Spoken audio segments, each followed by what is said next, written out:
බලමුද මම මොනවාද මගේ කිචන් එකට අලුතින් එකතු කරගත්තේ කියලා. මං ගත්තා මැටි කිඹුල්ලු ටිකක්. මම ලේඩි ජේ එකෙන් අරගත්තේ මේවා නිකම් මැටි කිඹුල්ලු නෙවෙයි පාට මැටි කිඹුල්ලු.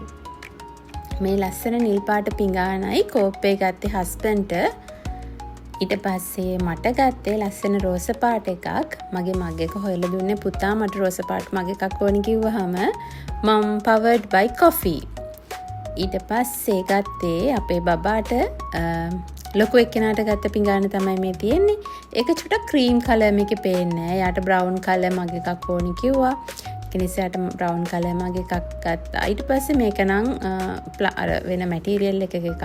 ඒක චූටි බබාට ගත්තේ. එයාටත් මග් එකක් ගත්තා. එයා මග් එකකින් බොන්නේ නැහැ. උනාට ඉතින් ගත්තා. මේක අපේ ඇන්ටිට ගත්තේ. ඇන්ටිටත් ගත්තා ලස්සන කහ පාට, තැඹිලි පාට වගේ කලර් එකක් ඒක. මේ තියෙන්නේ ජූස් බොටල් දෙකක් අලුතින් ගත්තා. මොකද ගෙදර තියෙන ඒවා දැන් දැකලා මෙපා වෙලා කියලා ලොකු පුතා කිව්වා. ඉතින් ඒක නිසා ඒකිනුත් දෙකක් ගත්තා. මේ SS මැටීරියල් එකෙන් හදපු තේ පෙරණ එකක්. ඒක නම් මම ගොඩක් කලින් ඉඳන් ගන්න ඕනේ වෙලා හිටියේ. මට මේ සයිස් එක සෙට් වුණේ නැහැ. මෙන්න මේ ටික තමයි මම අරගත්තේ අපේ අලුත් රැක් එකට එකතු කරගන්න අලුත් බඩු.